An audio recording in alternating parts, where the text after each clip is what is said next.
Hola, ¿cómo va? Soy Waldo Café. Estamos acá con el señor Zuko. El Estamos zorro. haciendo colaboración. El Zorro es curioso. Muy buen canal, por cierto. Muchas gracias. Eh, y queríamos hablar de una cuestión de la conciencia. Ahora estamos hablando del panpsiquismo. Exactamente, si quieren no perderse de qué estamos hablando, vayan a la parte uno que explicamos las cuestiones preliminares. Así que vayan a su canal, suscríbanse, que es bastante bueno. Gracias. Eh, Bueno, continuando con la charla que teníamos, el autor que no me acordaba el nombre es Fritjof Capra. Eh, Capa. Ok. sí, no sé si lo habrás escuchado, es un físico. Que sigue la teoría de Santiago, que es de donde salió toda esta cuestión, bueno, al menos una parte de la parte logicista del panpsiquismo. Y, y bueno, este autor termina así, en una cuestión religiosa, como decía, y es bastante notable. Donde todo proceso de cognición lo iguala a proceso de vida, Ujú. siguiendo la teoría de Santiago. Eh, y toda red viva, toda cuestión vinculante, toda relación es permanente, bueno, se autocrea y se automueve como un organismo biológico mínimo, ¿no?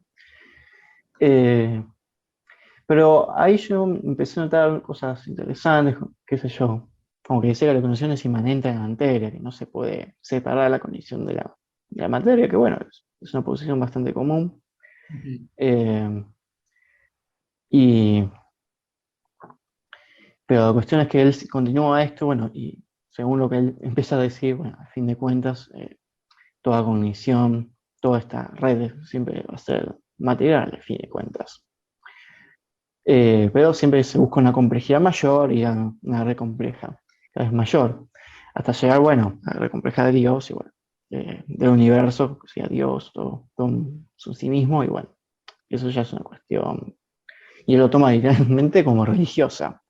Creo que había tomado la cita de él, a ver si la encuentro. Eh, ¿Dónde decía la experiencia? No, no la encuentro. Debía estar por acá.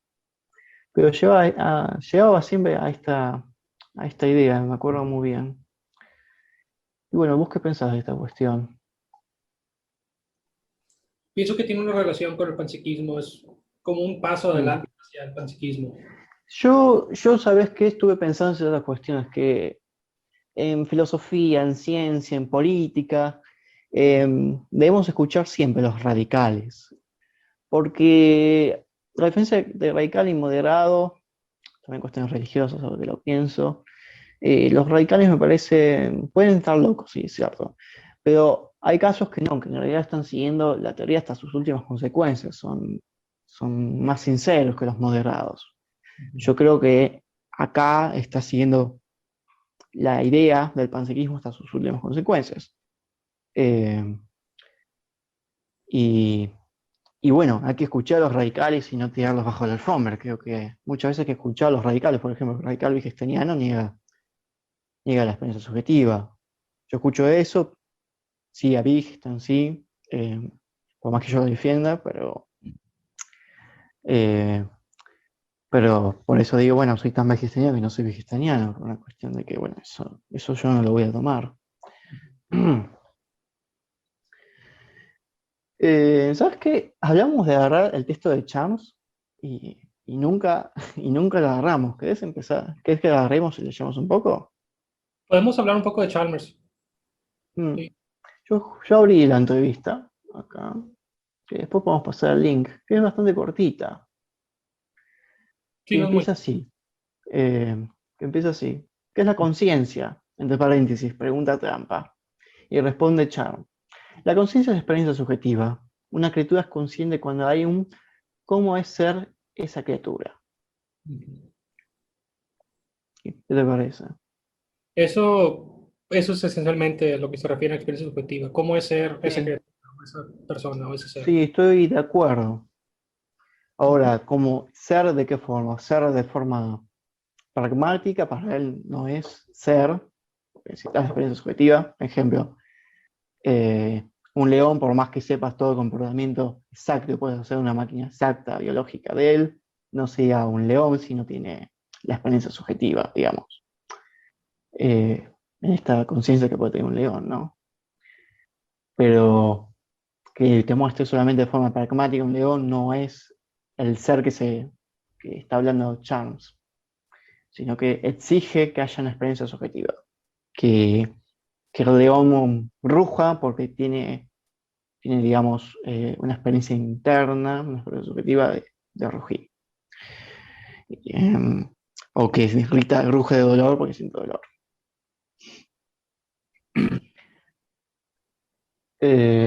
Bueno, la entrevista sigue y le preguntan, bueno, si es posible que haya varias conciencias, le preguntan.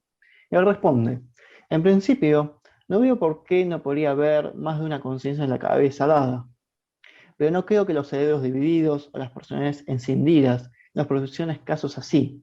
Más bien, un solo ser consciente con múltiples estados conscientes, algunos de los cuales no son accesibles entre sí.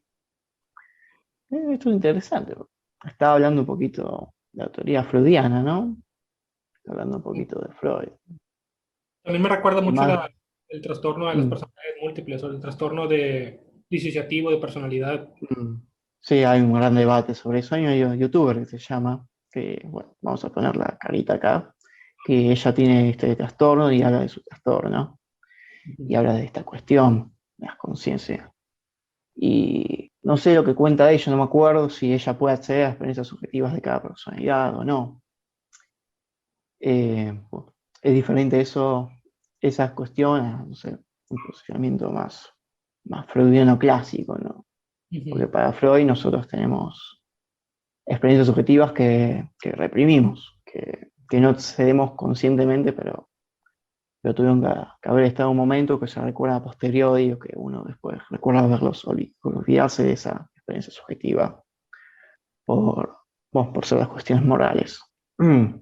O hipermorales, mejor dicho. Igual el consciente siempre es una hipótesis, no es que existe propiamente dicho. Eh, bueno, continuemos con la siguiente. Ok. ¿Vos tenés el texto ahí? No, O, no lo tengo conmigo. ok, ok. Ujú. ¿Qué es leer o García? A ver, déjame sacarlo. Te lo mandé por correo. Espera un momento. Ya me Bueno, sale. mientras leo la tercera, la respuesta, que es la siguiente. Yo lo. ¿Mm? ¿Me montaste? Sí, está cargando. Ah, bueno. Acá le responden. A él le preguntan, si todo conocimiento se cimienta en la experiencia, y esto lo hace en la conciencia, ¿puede haber verdadero conocimiento mientras que no se comprenda la conciencia? Esto es un problema de Kant, ahora que lo pienso. Menos mal que leí la pregunta. Esto es un problema kantiano. Es interesante porque hay un consejo de Schopenhauer, que es que siempre hay que leer a los clásicos, y bueno, Ujú. los clásicos hablan de este problema antes de leer a los nuevos como si fuese un problema nuevo, en realidad no lo es. Pero bueno, siguiendo además que la realidad exterior, lo que conscientemente percibimos en ella, ¿no nos queda siempre la duda de la certeza de la misma? ¿Podemos pensar en la creación solipsisma, en una matriz o en un último reducto para la fe? Ahí estás vos. Sí, la respuesta es, según Chalmers, creo que Mm, puede usarse un telescopio para adquirir conocimientos aún sin saber cómo funciona. Lo mismo con la conciencia. Por supuesto, una vez sepamos cómo funciona la conciencia, sabremos más. No creo que demostremos jamás que el mundo externo es exactamente como creemos que es.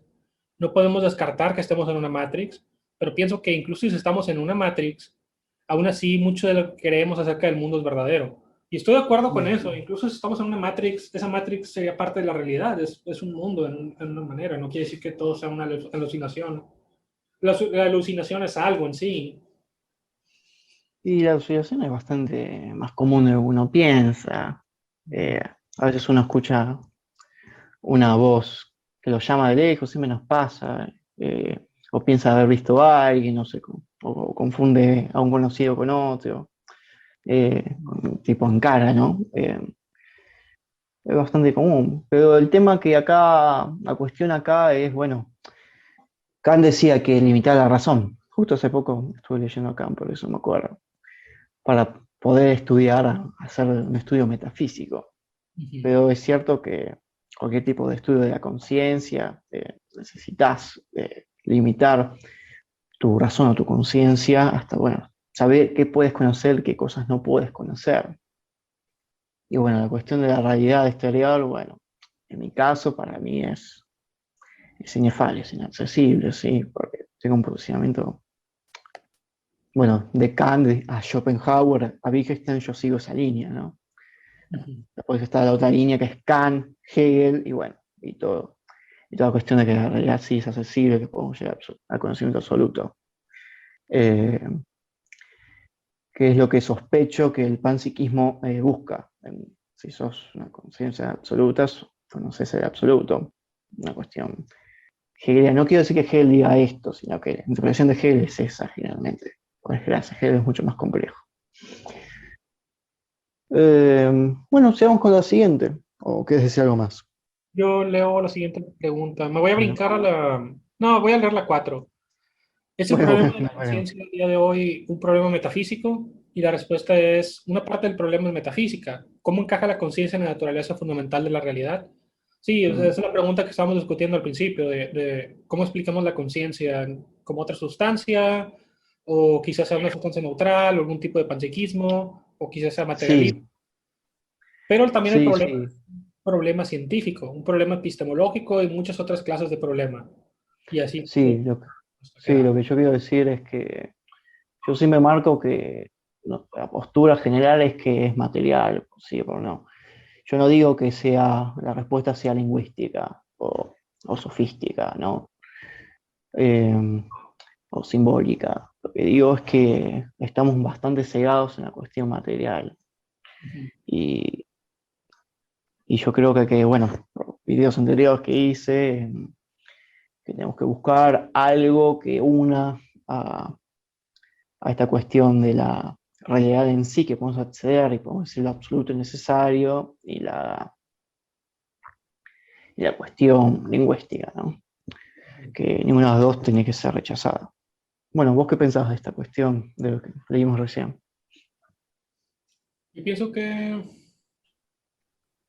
mucho tiene que ver la cuestión lingüística con la cuestión metafísica, porque al final de Sí, cuentas, sí, en la física se busca entender o buscar una manera de cómo tenemos todo, comprendemos toda la realidad, y mucho de eso va a depender del lenguaje. Del- claro, el lenguaje creo que sería un buen medio para limitar la realidad. Lo que pasa es que se usa el lenguaje hoy en día para absolutizar nuestro acceso a una mentira universal, digamos, porque la cuestión lingüística, cuando vos hablas a un lingüista, sea que sea analítico, continental, si llegas, hoy en día perdimos el lenguaje, ¿no? Si lo llevas al extremo, bueno, si la realidad es lingüística, no todos piensan así, ¿no? Pero hay gente que sí. Sí, en realidad es lingüística, bueno, lo importante es la mentira, porque no es posible la verdad, y eso es algo que yo, que yo no le doy lugar. eh, Hay que hacer algo nuevo, ¿no? Porque no satisface decir que haya una verdad, porque sigue existiendo un lenguaje. Eh, es un conflicto muy importante, es una cuestión muy importante. Y queda mucho camino de investigación por hacer. Creo que nosotros no podemos estudiar la conciencia si no tenemos una buena investigación metafísica, lingüística y, por supuesto, materialista, experiencia empírica, como quieras llamarlo. Pero hay que hacer algo que satisfaga a todas las partes, como hizo Kant con el giro copernicano que él tomó. Eh, bueno, continuemos con la siguiente, que es larguísima la pregunta. Sí, una gran pregunta. Nagel, por cierto, Nagel es el apellido de un filósofo, se llama Sí, Thomas lo Nagel, conozco. y fue el primero que Es, formuló la pregunta. sí, toma bastante a Wittgenstein. Es interesante. Sí. Él fue el primero que se preguntó cómo es ser un murciélago. Y bueno, la pregunta continúa. ¿Cabe suponer Bueno, que eso lo preguntó Wittgenstein. Eso ya soy un distintas león. formas según los sentidos que se empleen para percibir el mundo exterior, así como según sea la estructura, tamaño y función del cerebro? En definitiva, según para qué está adaptada cada especie. ¿Cree que se puede atribuir una gran variabilidad entre especies a la experiencia subconsciente? ¿Qué importancia atribuiría el lenguaje en la conciencia de nuestra especie? ¿Ser sociales nos hace más conscientes? ¿Podría haber animales puramente autómatas, como dijera Descartes? ¿Qué decir de la evolución de la conciencia y su ontogenia? O sea, estas son varias preguntas en una. Sí, Y bastante intenso. Creo que sí, le resumió Nagel en, así nomás, en unas preguntas fue bastante una complicadas. tras otra. Esto lo debieron haber dividido en varias, pero bueno. Creo que hay conciencia en muchos organismos diferentes, incluso organismos bastante simples, aunque es difícil saberlo con certeza. Perdón. Pero ciertamente la conciencia diferiría mucho entre estos organismos. Cuanto más complejo es la criatura, más compleja es la conciencia. Una conciencia sensorial y afectiva simple puede ser muy común en el reino animal, pero cosas complejas como la autoconciencia y conciencia conceptual pueden estar limitadas a los humanos y tal vez a algunas otras pocas especies, como quizás los Mm, chimpancés o los grandes simios. El lenguaje sí, ciertamente marca una gran diferencia. Nos permite adquirir toda clase de conceptos y categorías, que a su vez marcan grandes diferencias en cómo experimentamos el mundo. Y mediante la interacción social con una comunidad a nuestro alrededor, nos permite construir un enorme depósito de conocimiento que moldeará nuestras conciencias en maneras complejas. Y eso es exactamente lo que se ha encontrado en muchos experimentos de psicolingüística, de psicología, de percepción con el lenguaje, que es la idea de que el lenguaje influencia la manera en que percibimos las cosas o las categorías de cosas que vemos. Y es lo que hablamos la otra vez sobre los colores, como mm, en la Ilíada y en la Odisea hablan del mar oscuro, pero nunca usan la palabra, sí, no tenían la palabra para el color azul y lo veían como otro sí, tono de otro color. sí, exacto, ese es el problema de los colores. Exacto. Eh, Porque por más que haya la experiencia subjetiva, esto es una parte de Wittgenstein. Pero bueno, qué sé yo, es una parte de Wittgenstein y mío, que nos caeríamos a trompadas con Wittgenstein si digo esto. Pero por Ujú. más que tengamos experiencia subjetiva, inefable, de un color que no conocemos, por ejemplo, para esta gente del azul, eh, ¿cómo, cómo la llamamos? ¿Qué lugar le damos? Porque hasta que no se diga, bueno, esto no es negro, esto es otra cosa, es otro color, eh, vi otras aguas con otros colores, porque es cierto, muchas veces el agua es negro, ¿no? Oscuro. Eh, pero si no le doy lugar a ese color, a esa otra experiencia subjetiva, no existe. Va a seguir siendo negro porque el agua es negro y nos enseñaron, nos adiestraron para que sea negro en su caso. Eh, Al igual, imagínate las veces que nosotros tenemos que forzar el color del mar para que sea azul, cuando a veces es negro, a veces es otra cosa, ¿no? Si es que podemos hacer una realidad, sí. Hoy nuestra experiencia subjetiva es completamente diferente, pero queda en lo inefable de esa experiencia, hasta que no se Somos crea una prisioneros, comunidad lingüística que le dé lugar, ¿no? ¿Mm?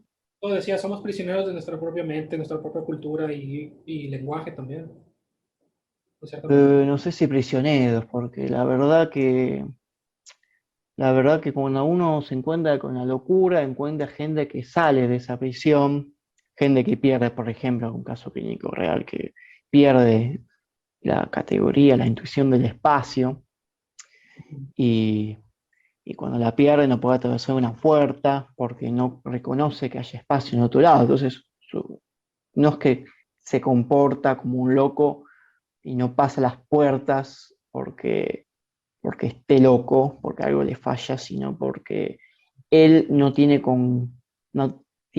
la experiencia subjetiva de digamos, de la cadencia de espacio, digamos, podemos poner un nombre, y al no ver un mundo social para inyectarse lingüísticamente en ese, no puede actuar, eh, no puede pasar puertas.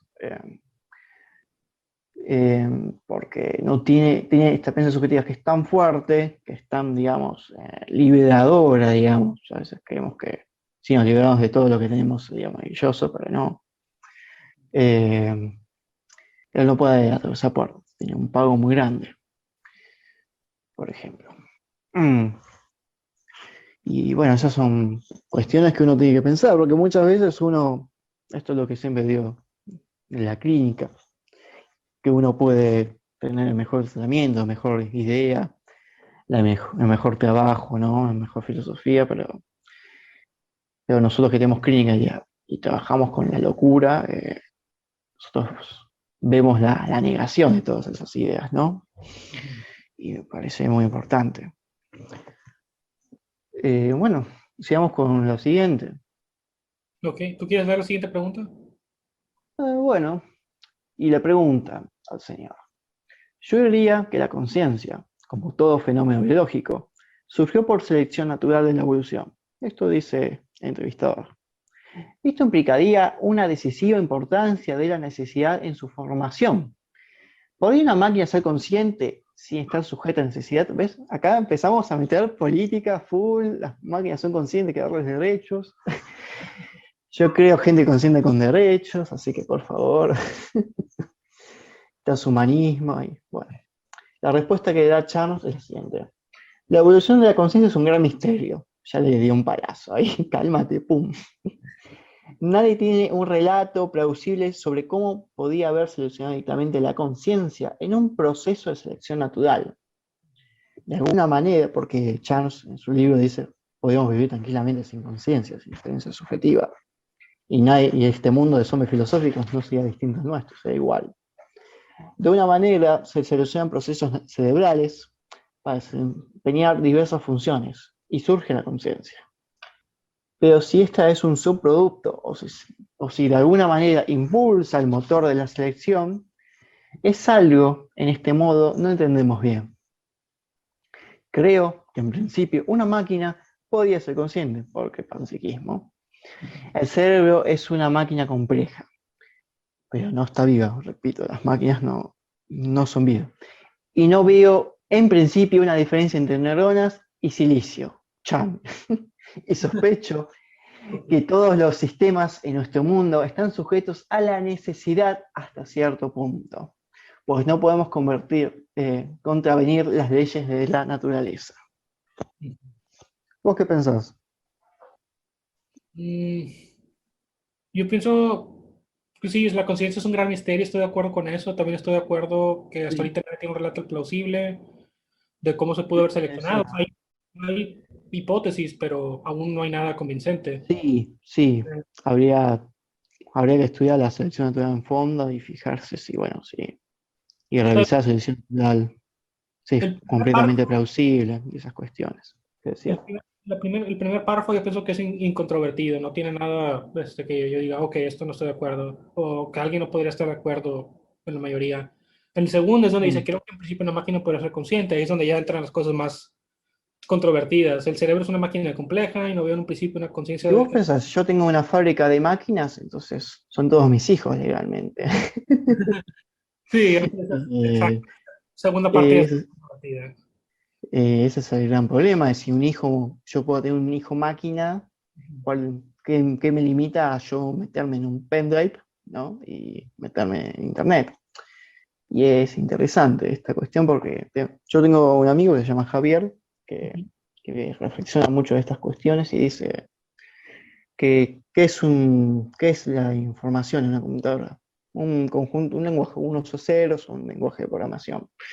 Entonces, si es un lenguaje de programación, yo podía tener un papel higiénico gigante, escribir tu código y tenerlo ahí guardado de un lado.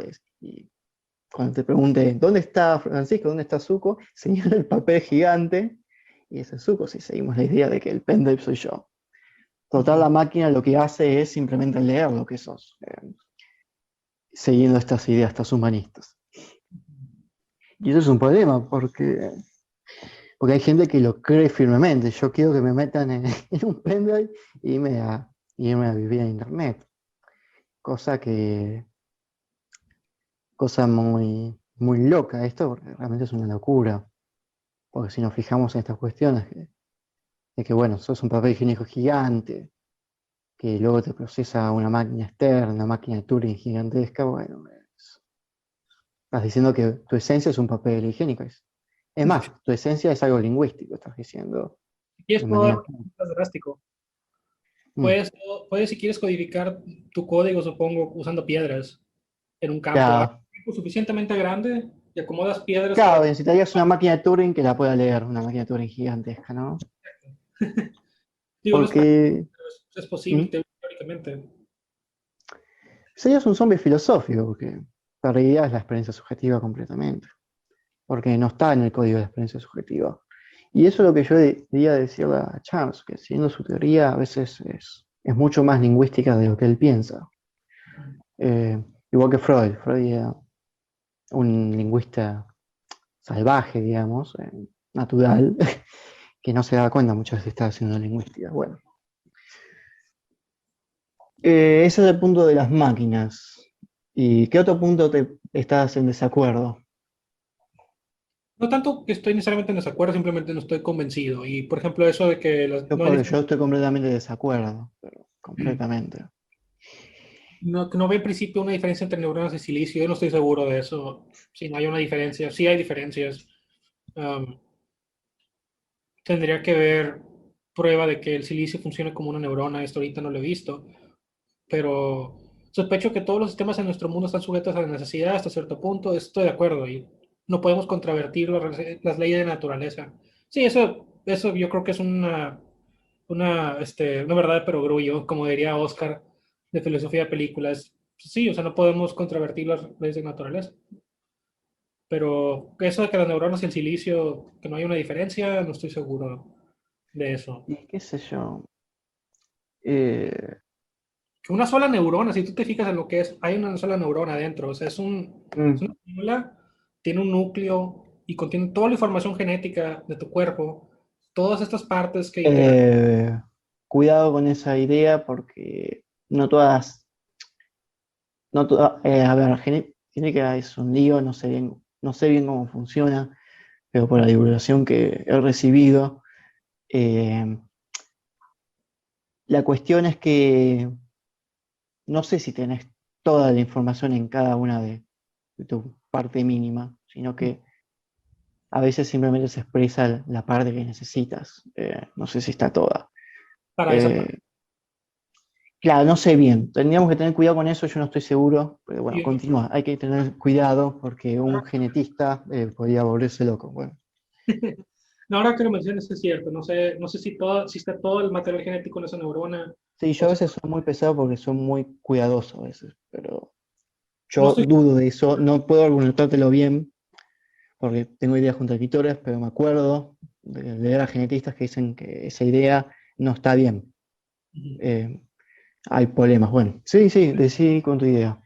si alguien sabe que nos diga en los comentarios, porque no recuerdo ahorita exactamente si está todo el material, pero solamente parte está activo, o si solamente... Sí, yo lo puedo buscar después, pero bueno, tengo que tenerlo por ahí el libro. Igual, sigue siendo... Ah, mira, justo lo tengo acá. Sobre genética, esto lo leí hace mucho tiempo, 50 datos, y debe decirlo por un lado. Antes yo quería ser genetista y estudié biología por eso. Bueno, decí tu argumento, yo mientras busco esto. A Sí. ver. El argumento es que la neurona en sí, por sí sola, un organismo muy complejo. Entonces, tiene material genético, un núcleo, y cada parte interactúa entre sí. También tiene su aparato de Golgi, su retículo endoplásmico, etcétera, etcétera. Y tiene otros componentes que actúan para mandar los neurotransmisores a otras neuronas. O sea, si tú te fijas en una sola neurona es mucho más compleja que un microchip, mucho más compleja que un microchip que tenemos ahora. Y no digo que los microchips de ahora Sí. no sean complejos ni increíbles, sí lo son, pero una sola neurona es Lo que otra pasa es cosa. que se está igualando la complejidad a la conciencia. Ujú. Y, y yo no sé si con igualar la complejidad a la conciencia y lo consciente está vivo, ergo todo está vivo, y todo tiene distintos grados de vida, ergo no existe la muerte. Bueno, sería esa la complicación. Me acuerdo de Eric, que se llama de Adictos a la Filosofía, entrevistó a un experto en la conciencia, alguien que se dedica a eso, y llegaron a la conclusión, llegaron a esta conclusión de que, bueno, si él es nietzscheano, era nietzscheano, tiene, ahora es bastante medievalista. Él tiene una tesis de Nietzsche, que la cuestión de que si uno pierde si uno todo es vida, desaparece la muerte, ese es el problema que tiene Nietzsche con la religión, de que si no hay muerte, si la vida es eterna, eh, eh, no hay vida tampoco. ¿De qué sirve vivir o morir si total sos inmortal? Sos un ser eterno. Ese es el problema.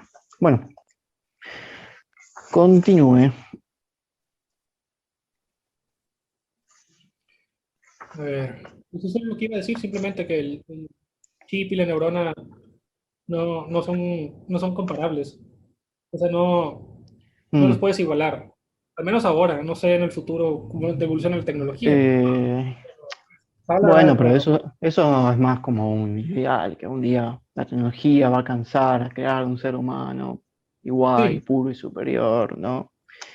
Eso es más un ideal, que yo estas cuestiones creo firmemente que son completamente diferentes. Ese fue su... Bueno, no, yo creo que que una neurona y un chip siempre van a ser completamente diferentes. Por una cuestión categorial, me parece, más que nada. Sabes que no lo encuentro esto, tal vez tendría que buscarlo, tal vez lo dejo en los comentarios.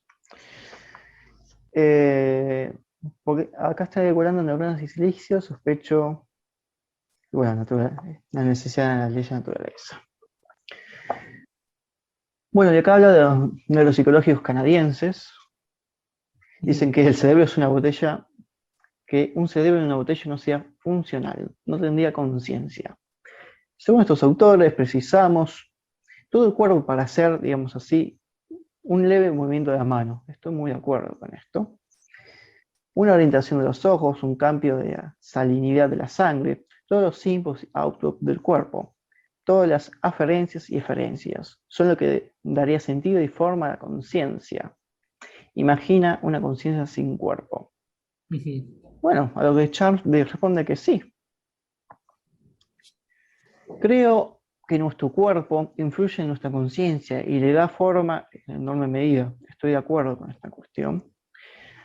Tener brazos y piernas marca una gran diferencia en cómo percibimos el mundo. Estoy bastante de acuerdo.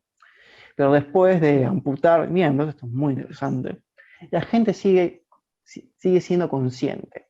En otras palabras, cuando vos te cortan un miembro, a veces puedes seguir sintiendo la mano, hasta moverla, hasta sí. acariciar. Eh,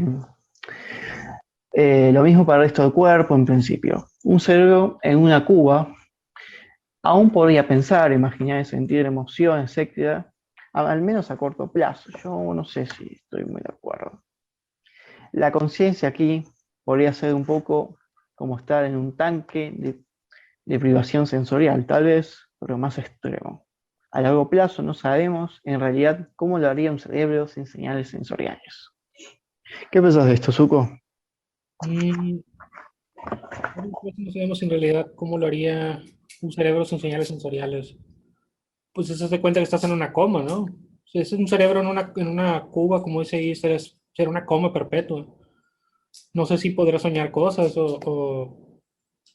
Y es bastante ideal eso de poner un cerebro en un cubo y que el cerebro, ya que está el cerebro, sigamos siendo nosotros. Yo no sé si sería yo sin, sin mi cuerpo, hasta cierto punto, sin la vida que tengo, sin mi cotidianidad, sin Argentina. La verdad que yo no sé si mi conciencia sería la misma. Ujú. Si los efectos, si las cuestiones, no sé, lo que siento subjetivamente sería lo mismo. No lo sé, la verdad que no lo sé. Sí, la expresión sería, sí, mezclar con toda esta cuestión de la vida que tengo, ¿no?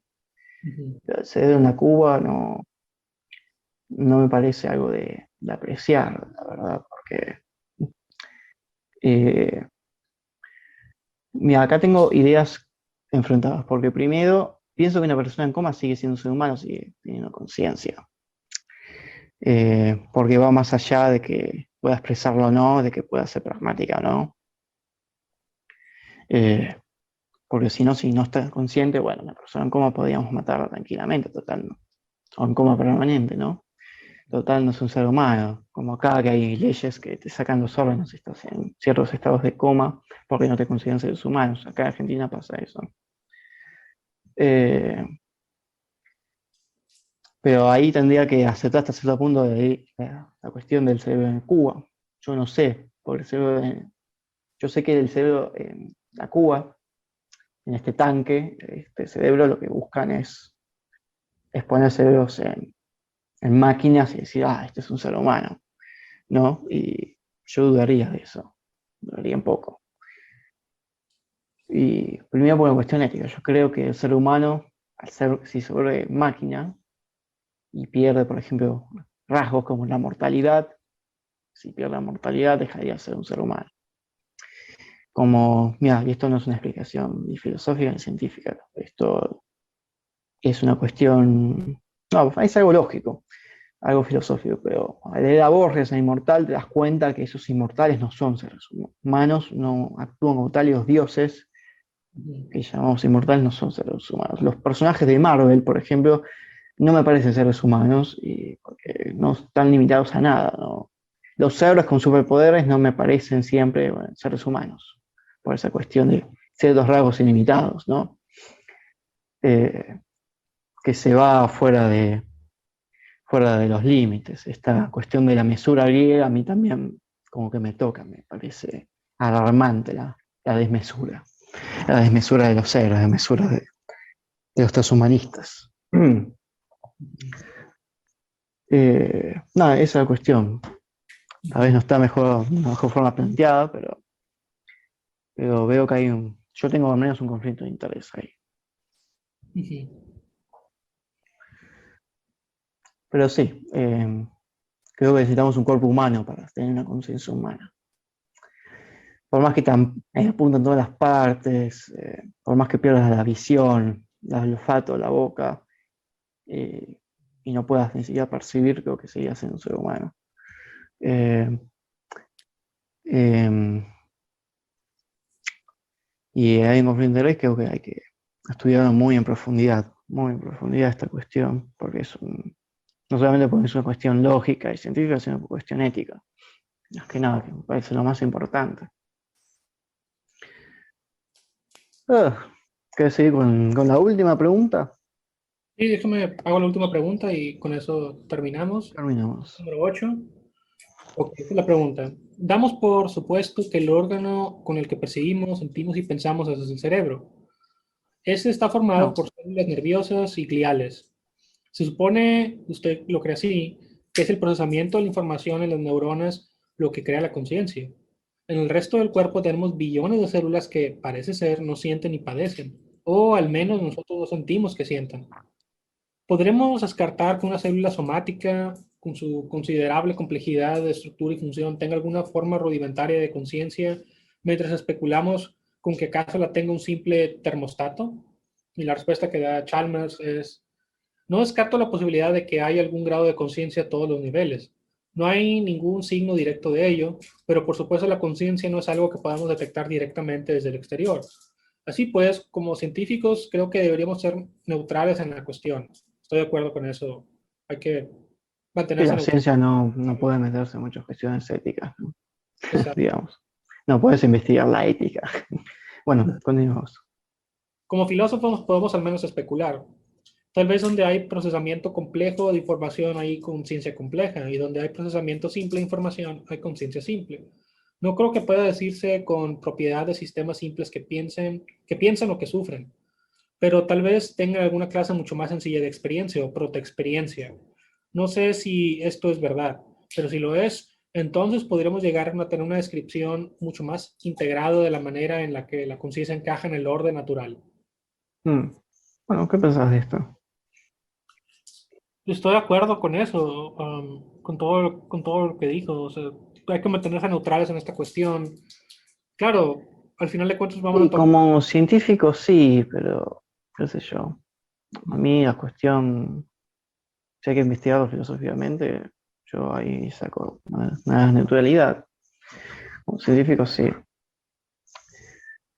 ¿Qué más ibas a decir? También estoy de acuerdo con lo que dijo sobre donde hay más procesamiento complejo de información y más conciencia compleja. Yo pienso que eso sí es cierto también, incluso si el panpsiquismo no es la teoría verdadera. Eso incluso encajaría No, con el materialismo. Y y sí, no, ninguna teoría científica es verdadera porque si no sería, llegas a la verdad y ya está, ¿no? Y te vas a dormir. La ciencia no funciona así. No busca la verdad. Es un error bastante común en la divulgación que piensan que la ciencia es verdadera siempre. Hay que ver si una teoría mejor puede ser cambiada. A veces, si hay cuestiones políticas, económicas en el medio. bueno, esa fue toda la entrevista de Chalmers con el autor del blog que tenemos en los comentarios o en la descripción del video. Es un blog que se llama Ilevolucionista, así se llama. Sí, ahora les vamos a dejar el link. No se preocupen. Eh, yo sí descartaría que haya conciencia en todos los niveles por una cuestión lógica que se va todo el carajo, se vuelve una religión en sentidos brutos, voy a decirlo así. Eh, estoy dispuesto a charlarlo, a esto, debatirlo. Y después sigue, no hay signo directo de ello, y es algo que no podemos detectar la conciencia desde lo exterior. Es una experiencia subjetiva, claro, exactamente. No lo podemos probar. Desde lo pragmático del comportamiento no podemos hablar de la conciencia, es cierto. Ujú. Eso es un grave problema científico porque, bueno, eso nos hace volcarnos siempre a la filosofía. Ujú. Porque si no se expresa exteriormente, creo que este texto de Chan lo que hace es que, bueno, muchachos, no podemos científicamente estudiarlo. Creo que eso sería una posible conclusión de su texto, ¿no? Eh, y bueno, sí, los filósofos, más que especular, tienen que trabajar mucho en esta cuestión. Es una cuestión muy importante. Y seguramente va a haber muchos intereses en decir, no, no, todo tiene conciencia, incluyendo mi robot mujer amante, así que cierren el orto, por favor.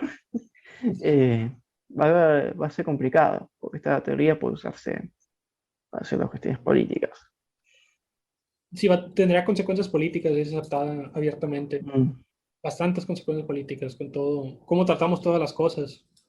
Y Pero luego que la conciencia está solamente en el cerebro. Primero que hay una complicación ahí científica que descriptivamente podemos decir que hay neuronas en el estómago, así que esto se complica más. Segundo, ay, se me fue. no te Ay, iba a se me fue. decir, pienso que la cuestión ética el problema ético más bien, se puede disolver un poco, quizá no totalmente, pero se puede calmar un poco la cosa con el hecho de que existen diferentes grados de conciencia. Yo pienso que podemos hacer una valoración. Quizás valoremos más los grados de conciencia más complejos que por ejemplo, el grado de Sí, conciencia. pero siguiendo esa lógica, vos y yo somos superiores a vos y yo separados. Ese es el problema. ¿Entendés? Y esto llevado al país, nuestro país es superior en conciencia que nosotros como individuos. Ese es otro problema que se causa.